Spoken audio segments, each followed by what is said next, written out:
अब तो आप वो कर रहे हैं, मगर आपसे तो बात नहीं हो पाएगी ना, आप तो आइयो ही नहीं ना उसमें। हाँ ये तो नहीं। आप आओ पहले। मैं भी 27 को ज्वाइन किया हूँ। आपने ज्वाइन किया, मगर अब तो आप चार्ज पे है ना, आप ही मैं चार्ज देखेंगे। पे हूँ, मैं परमानेंट हूँ। तो इसमें इनको 3 योजना का लाभ दिलवाया जा रहा है। स्टॉप।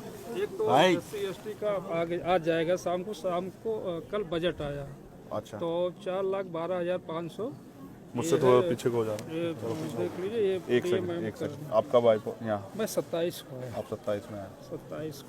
फिर भी 7 दिन के अंदर वो पैसा जमा कराना होता है, आपको पता है? हाँ, ये उसमें रूल में है। मैं आपके खिलाफ SC/ST एक्ट का मुकदमा करा सकता हूँ, आपको पता है? नहीं पता तो मैं आपको बता देता हूँ कि अगर आपने 7 दिन में पैसा इनके खाते में नहीं भेजा ना, CO साहब को भी, CO साहब और आप पर दोनों मुकदमा करा, DM साहब पे भी 1 मिनट लगी कराने में। बहुत छोटा सा काम है मेरे लिए, चुटकी भर का। आप चाहोगे मुकदमे में फंसना? ये अच्छा नहीं है। दूसरी बात, अभी तक इस परिवार को परमानेंट सुरक्षा नहीं मिली और आप जानते हैं क्या माहौल है।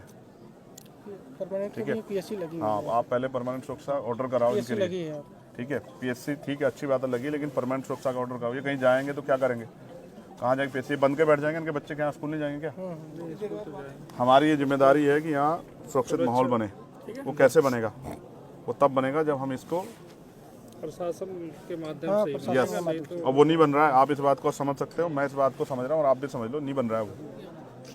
अगर वो बनता तो शायद इनको मेरी जरूरत नहीं पड़ती, ये आपके फिर भरोसा करके चैन से घर बैठ जाते, क्योंकि इस वर्दी में बहुत ताकत है। इस वर्दी को देख के आदमी महसूस करता है कि अब मैं सुरक्षित हूँ। और इसी वर्दी पे ना ये जो शेर का निशान है, ये हम सबको पावर देता है, ताकत देता है हमें। अब आप महसूस करो, या इतने वर्दी वालों के होते भी वो सुरक्षित नहीं महसूस करे, तो कारण क्या है? मेरे पे क्या है? मेरे पे थोड़े शेर का निशान है, तो शेर का निशान आपके माथे पे है। तो हमें उनको सुरक्षित माहौल देना है। मैं नहीं मानता अगर वो यहाँ रहेंगे तो सुरक्षित रहेंगे। तो SC/ST एक्ट में प्रावधान है कि हम उनको यहाँ से, जबकि होना तो चाहिए, एक्ट में तो ये कहता है कि अगर परिवार असुरक्षित है तो चाहे पूरा गांव बदलना पड़े, पूरे गांव को वहाँ से पलायन कराना पड़े, ये कहता है एक्ट तो। लेकिन मैं चाहता हूँ ना, आप कोशिश करें तो ये परिवार यहाँ से अगर कहीं और शहराबाद में शिफ्ट हो जाए तो ये अपना जीवन जी सकते हैं। घटना होगी, मैं उससे नहीं कह रहा हूँ, उस पर बार बार चर्चा नहीं करना चाहता हूँ, लेकिन अब हमें ये साबित करना है कि हमारे यहाँ कानून व्यवस्था अच्छी है और हमारे यहाँ हर आदमी अपनी ड्यूटी कर रहा है। एक्ट ये कहता है, आप पढ़ लेना, मेरा पढ़ा हुआ है, कि अगर परिवार असुरक्षित महसूस करता है तो पूरे गांव को प्लान कराना पड़े तो पूरा गांव प्लान होगा। लेकिन मैं आपसे कह रहा हूं कि हम इस परिवार को शिफ्ट करा सकते हैं, इस परिवार के लिए कहीं रहने की व्यवस्था हो जाए, ये सहसम्मान रह सके, और ये लड़ाई यहीं किसी उसमें रहे, ये लड़ाई बढ़े ना। क्योंकि मैं और आप जानते हैं, आरोपी अपनी जान बचाने के लिए इनको नुकसान पहुँचा सकता है।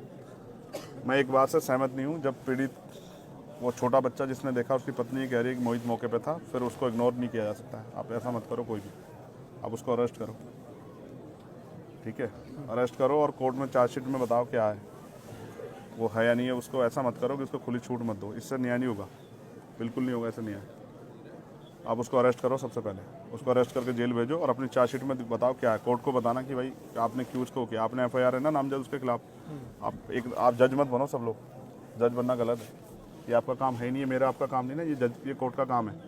अगर ये हत्या किसी दलित के बच्चे ने कर दी होती ना, तो आप तो पूरे परिवार को चौराहे पर ला देते। पुलिस में जानता हूँ अच्छी तरह से, ठीक है? उनके मकानों पे बुलडोजर चल जाता। मैं नहीं चाहता किसी को घर बुलडोजर चले, मेरे उसके परिवार से कोई लड़ाई नहीं। लेकिन आप मोहित को अरेस्ट करो, जब वो उसकी पत्नी कह रही है, वो आई विटनेस है ना, उसका बेटा भी, वो भी कह रहा 12 साल का कि वो मौके पे था।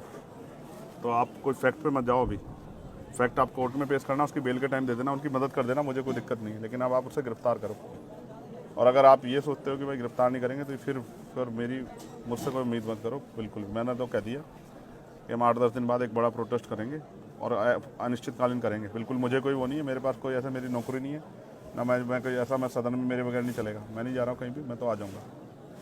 आप तय कर लो अपने उससे। मैंने आपको बता दिया 2 चीज़ें, एक आप लाइसेंस की व्यवस्था कराओगे उनको, आर्म्स लाइसेंस उनका बनवाओगे, ये दोनों बच्चों का, ये इनका राइट है। 2 भाई हैं ये, दोनों भाइयों, क्योंकि इनको तो खतरा है ना, इनको तो चाहिए आर्म्स लाइसेंस, मुझे और आपको थोड़ा चाहिए। जिसको खतरा उसी को जरूरत है ना भाई। आर्म लाइसेंस किस लिए? उसी के लिए ना जो जिसको खतरा है सुरक्षा में। तो जिनके भाई की डेथ होगी और जिनके परिवार में पहले से भी, मैं पहली घटनाओं पर नहीं जा रहा ना कि वो संदिग्ध मान रहा हूँ मैं उनको, लेकिन उनको तो अभी तो उनका ताजा हुआ है ना, और उनको धमकी मिल रही है। कौन है वो? विजय सिंह, क्या नाम बता उसका? विजय सिंह जो धमकी दे रहा है, ये क्या बात हुई? क्यों शर्मा जी, ऐसे धमकी मिलेगी तो फिर पुलिस का क्या फायदा? उसको कहो ना धमकीबाज को, हैसियत में रहना। क्या हो गया कि मर गए क्या लोग इस देश में? क्या नाम है उसका? विजय सिंह। वो पहले भी कई बार जेल वेल गया, ये उसकी बेल वेल कराता तो जेल गया है। ऐसा मत सोचो ना, ये ऐसा माहौल मत बनने दो ना आपकी वर्दी पे साख पे बात आ जाए, ऐसा क्या होगा। आपके लिए भी जाति में मायने रखती है, मुझे तो नहीं लगता मायने रखती है, बिल्कुल नहीं रखनी चाहिए। जब आपने वर्दी पहन ली और आप उस कुर्सी पे बैठ गए तो कोई जाति नहीं हो सकती है। कोई जात नहीं है। तो इसलिए आपसे कह रहा हूँ, एक तो उसको विजय को समझाओ कि अपनी हैसियत में रहे, उससे बाहर ना जाए। अगर वैसा मन हो तो फिर ये खराब हो जाएगा, और हम किससे कमजोर नहीं है, ये बात अच्छी तरह समझ लें। और हमने कई बार, राजीव हमारे यहाँ रह गए, वो जानते हैं, हम उसमें पढ़ना नहीं चाहते, बिल्कुल कह रहा हूँ, बिल्कुल। लेकिन अगर बच्चों पे आँच आ गई ना तो मुझसे नहीं बुरा होगा कोई, ये बात आप सोच लेना। नहीं अगर आप किसी ने मुझे बताया ना, मैं इनसे, मैंने दे दिया नंबर, इनको टच में रहूंगा। अगर इन्होंने कहा धमकी कोई दे रहा है तो फिर मैं यहीं आके बैठ जाऊंगा, निश्चिंत मैं नहीं जाऊंगा, मेरा घर है। फिर आप अपने आप संभालना के। प्रॉब्लम नहीं कि वो हम देख लेंगे इसको।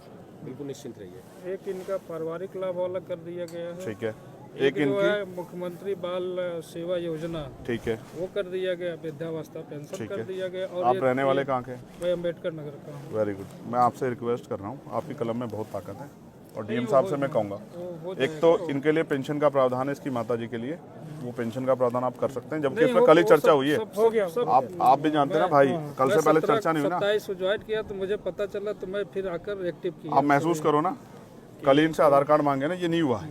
देखो, अगर आप ही सब लोग अपने आप सही कर देते ना तो मेरी जरूरत नहीं पड़ी। क्या करेगा चंद्रशेखर? मैं भी आपसे ही कहूँगा ना भाई, मैं किसे कहूँगा। तो नहीं हुआ, वो सच बात बता रहा हूँ, नहीं हुआ, उस तरह से नहीं हुआ। हो सकता है कोई दबाव को प्रेशर हो। आधार कार्ड ज्वाइंट खाते के लिए मांगे गए होंगे बच्चों कल वो सबसे पहला वो है, वो एक्ट का हिस्सा है, वो हमारी ताकत है। पहले आप ये बताओ, ये लड़ेंगे कैसे ये अपने भाई? अगर वो बेल के लिए हाई कोर्ट चला जाए,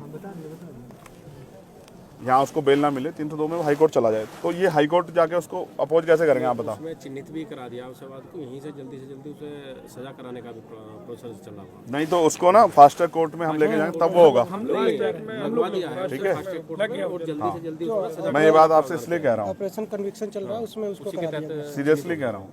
जब मुख्यमंत्री से बात करते हैं हमें बड़ी खुशी होती है कि भाई ये न्यायप्रिय प्रदेश बन गया, कानून व्यवस्था अच्छी। और जब ऐसी घटनाएं होती है और उसमें अधिकारी कर्मचारी का रोल ऐसा होता है ना, तो बहुत अजीब लगता है कि क्या दलितों के लिए, मैं नहीं कह रहा था वो, मगर ये सच है, कहना पड़ेगा, क्या दलितों के लिए कानून अलग है क्या देश में? नहीं, वो तो संविधान से ही चलता है। तो संविधान फिर ऐसा कैसे? मैं तो देखता हूँ ना सब चीज़ों को, मेरे पास सारी घटनाएं आती है, मैं जाता नहीं हूँ। मैं इसलिए नहीं जाता कि इसका परमानेंट सोल्यूशन ढूंढ रहा हूँ मैं, इसका परमानेंट सोल्यूशन जाना नहीं है। तो मैंने आपसे मांग रखी, एक, मैं ये नहीं कह रहा हूँ कि आप खेती के लिए पट्टा दें, जबकि वो प्रावधान में, क्योंकि इनके पास ज़मीन है, मैंने उनसे पूछा, तो मैं उसके लिए नहीं कह रहा हूँ। मैं आपसे ये कह रहा हूँ, एक, इनके लिए आर्म्स लाइसेंस। दूसरा, अगर हम इनको यहाँ से शिफ्ट करा दें, ये एक्ट का पार्ट है, और अब आप पे बजट भी आप इस कर सकते हैं, ठीक है। दो, तीसरा, एक सुरक्षित माहौल उनके लिए, सुरक्षा व्यवस्था, क्योंकि बच्चे छोटे स्कूल जाए, उन पर क्या गहरा असर पड़ रहा होगा, उनका स्कूल बंद हो गया। कभी तो उनके मन में आएगा ना 2-4 दिन में कि हम स्कूल क्यों नहीं जा पा रहे, उनकी माँ क्या कहेगी? तो उत्तर प्रदेश में कानून व्यवस्था ऐसी कि आप जा नहीं सकते क्योंकि मर जाओगे। ये तो आपकी साख पे सवाल खड़ा हो जाएगा। फास्ट ट्रैक कोर्ट में मुकदमा और परिवार को मुआवजा सरकार दे तो बहुत अच्छी बात है, हम तो करेंगे, हम लोग आपस में मिलकर करेंगे, हमने तय कर लिया। जिस दिन हम बड़ी पंचायत बुलाएंगे उस दिन हम करेंगे, चाहे हमसे जो भी जुटे वो हम करेंगे। मैं आपको नहीं कह रहा, लेकिन आप चाहो तो कर सकते हैं। ये दुआएं देंगे सब लोग आपको कि भाई किसने हमारी मदद की। देखो, बाप कुछ भी हो, चाहे मिट्टी का हो, लेकिन वो अपने बच्चों को किसी आगे हाथ नहीं फैलाने देता। वो कोशिश करता है कि वो उनकी सारी लड़ाई लड़ दे। 2 छोटे बच्चे हैं, क्या उनकी शादी कौन करेगा? जब वो उनकी शादी को समय आएगा, आप और मैं कहाँ होंगे पता है थोड़ा, और कौन जिंदा रहेगा कौन है ये भी नहीं पता ना। लेकिन वो बाप था ना, वो सब कुछ कर लेता, चाहे वो कैसे करता, लेकिन वो कर लेता। लेकिन ख़त्म कर दिया ना सब कुछ। तो इसलिए आपसे कह रहा हूँ कि आप कोशिश करो कि ये सब चीज़ें हों। उनकी पेंशन की व्यवस्था, इसकी व्यवस्था, पेंशन की तो हो गई, पेंशन होगी, पेंशन का हो गया, SC ST वाला, ठीक है। उसमें चार्जशीट लगा के, चार्जशीट में दाखिल करोगे तो उनके बाकी पैसे, ठीक है, ठीक है। अब इनकी असला का लाइसेंस, ठीक है, एक इनके लिए परमानेंट सुरक्षा। और क्या बचा, किस पे चर्चा की थी मैंने, क्या कहा था तुमसे? बच्चों उसके लिए 2500 रुपए के लिए वो शिक्षा जो है तो मिलेगा, वो कर सकते हैं। मैंने एक डीएम साहब से कराई थी उनके बच्चों की, हाँ, 2 बच्चों को मिलेगा 2500 रुपये पर मंथ। हाँ है वो 2500 रुपये का प्रावधान है एक बच्चे का। 3 में से 2 का होता है वो। मैंने कराया, मेरे अच्छी तरह आगरा में एक डीएम थे, उन्होंने, बहुत अच्छे डीएम थे, उन्होंने मुझसे बात की और उन्होंने करा कर दिया, ठीक है। बस अब मैं ये चाहूँगा ना, एक सबसे बड़ी जो है ना, जो साख पे सवाल आया खाकी की, वो ये है कि वो जो दूसरा आरोपी है जो मौके पे मौजूद था, जब वो कह रहे हैं मैंने उनको कसम धर्म दे के सब कुछ पूछ लिया और मैंने ये भी कह दिया, सारे फैक्ट बता के पूछ लिया कि भाई इससे कमज़ोर हो जाएगा, तो वो कह रहे हैं वो मौके पे था, तो अब आप उसमें कोताही मत बरतो। वो ताकतवर हो सकता है, मैं समझ सकता हूँ, लेकिन ऐसा मत करो। नहीं कानून से बड़ा ताकतवर कोई नहीं हो सकता, आप समझो, ठीक है ना। बिकरू याद है ना आप लोगों को, कानून से बड़ा फिर क्या हुआ, और अभी हुआ एक दरोगा जी को लगी ना, फिर उसको विनय वर्मा को लाके कि हम वो मौके पर वो करवाने गए थे, बरामदगी, और वहीं मौके मार दिया पुलिस ने। हम सब जानते हैं, तो हम सब देखते हैं, हम नहीं वो कर रहे ना, जो गलत कर रहा है उसके साथ गलत करो, लेकिन सही के साथ गलत हो रहा है तो फिर ये अच्छा नहीं है। तो इसलिए उसको अरेस्ट करो राजीव भाई, और कह देना चारों मैडम से मैं एक ही उस तक वो करूँगा, मैं आज उनकी रेस्पेक्ट करूँगा अगर वो इस काम कर देंगे, और नहीं करेंगी ना, ऐसे ज़्यादा धमका रही है ना, वो जो सुन रहा था मैं अभी, आप थे पता नहीं कोई अंदर ही, तो कह रही है अच्छा इनकी ज़्यादा मदद करोगे ना और इनको भड़काओगे तो मैं तुम पे ठोके, क्या कर देंगे, ठोके मुकदमा। नहीं ऐसे नहीं कह सकते, मैं आपको सुनाऊँ, आपको कभी नहीं कह सकते, सुनाऊँ, आपको कभी नहीं कह सकते। राममोहन जी सुनोगे, चलिए ठीक है, वो हम बात कर लेंगे। भेजिए हम सोच मैंने सुन लिया ना, मैंने सुन लिया, रहा हूँ आपके पास। मैं बिल्कुल, मैं विदाउट फैक्ट कोई बात नहीं करता हूँ। देखो जो मुझे जानता ना वो जानता, मैं बिना उसके नहीं बहस करता हूँ। मैंने वो सुनी हो, कह रही है हम करते रहे अपना काम, तुम्हें कोई बात करनी हाँ करो, उनसे बात, उनके रिश्तेदारों को नहीं बात करने, तो क्या कर रहे हो, ऐसे होता है कानून व्यवस्था। अधिकतर तो सारी जितनी भी आपकी बातें हैं एसडीएम साहब ने बताया, जब परसों ये प्रोसेस में पूरी होगी, एक लाइसेंस वाला इनका फार्म मैं लाइसेंस और स्थापन कर लो। मैं आपको एक सीनियर अधिकारी मानते हाथ जोड़ के आपसे आग्रह करूँगा, आज तारीख तो है, मेरा आज मैं 11 तारीख को इन्फॉर्मेशन लूँगा और 11 तारीख तक मैं देखूंगा कि आपने कहाँ तक वो बढ़ा दिया। 11 तारीख की शाम को फिर मैं इस पर अपना मत रखूंगा, मैं आपसे बिल्कुल स्पष्ट कह रहा हूँ। उसकी जो फिर मैं, हो जाएगा, ठीक है, उससे पहले आप ये समझना कि ये चंद्रशेखर ने आपसे आग्रह किया हाथ जोड़ के कि उसको आप कर दो, लाइसेंस करा दें, हो जाएगा। हो जाएगा। मैंने उनको वचन भी दिया कि आपको आपकी सुरक्षा में कोई कोताही नहीं होगी, इसको आप कह के आज ही करा दो सीओ साहब। बिल्कुल बिल्कुल, ठीक है, हाँ, आचार संहिता लगने से पहले। ये हम कराते हैं। मैं अपने लिए नहीं मांग रहा हूँ ना, देखो आप महसूस करो, मैं तो वो हूँ गोली खा के बैठा हूँ, मैं अपने लिए नहीं कह रहा हूँ। और मैंने नहीं कहा हमारे डीएमएसएसपी को, मैंने उनको लाइसेंस के लिए कहा, उन्होंने मेरी अपनी मजबूरी बता दी, मैंने कहा छोड़ दो, मैंने जब मौत आएगी आ जाएगी, लेकिन इनके पास मौत तब आएगी जब चंद्रशेखर नहीं होगा। तो ये बात आप इसमें करना, और विजय भाई साहब को बुला लेना, बड़े मजबूत आदमी हैं, उनको कहना ये उत्तर प्रदेश है और ये अब इसमें ये चलेगा नहीं जो आप कर रहे हो, धमकाना उमकाना बंद कर दें। आपने अपराध किया तो मरो ना, आप जेल जाओ, क्या वो मुसीबत है, सजा काटो ना, क्यों डर रहे हो? जब आप अपराध कर रहे हो तो फिर क्यों डर रहे हो? अपराध करते क्यों नहीं सोचा आपने फावला चलाते हुए? ठीक है, तो ये मेरा आपसे हाथ जोड़ के आग्रह है सब साथियों से कि आप इसमें मदद करा दें। ड्यूटी है, आप इसमें हम लोग की ड्यूटी है।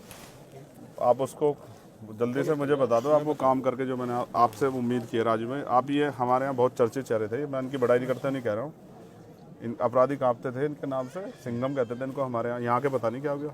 यहाँ भी है, यहाँ भी सर सिंघम, यहाँ भी है सिंघम। दिख नहीं रहा ना मेरे आने से पहले हो जाता तो मान लेता कि भाई वही थे। मैं ये क्षेत्र है, आप रहेंगे राममोहन जी हमारे यहाँ? मैं भोपाल में रहा हूँ, संबंधा सी वाले में मेरी आपकी बहुत मुलाकात है, 2 साल लगातार भोपाल। देखो आप कितने अच्छे, देखो वहीं रह के आना हमारे यहाँ, कितना अच्छा है। यहाँ थोड़ा सा दिक्कत है ना कोई दिक्कत नहीं, कोई दिक्कत नहीं है।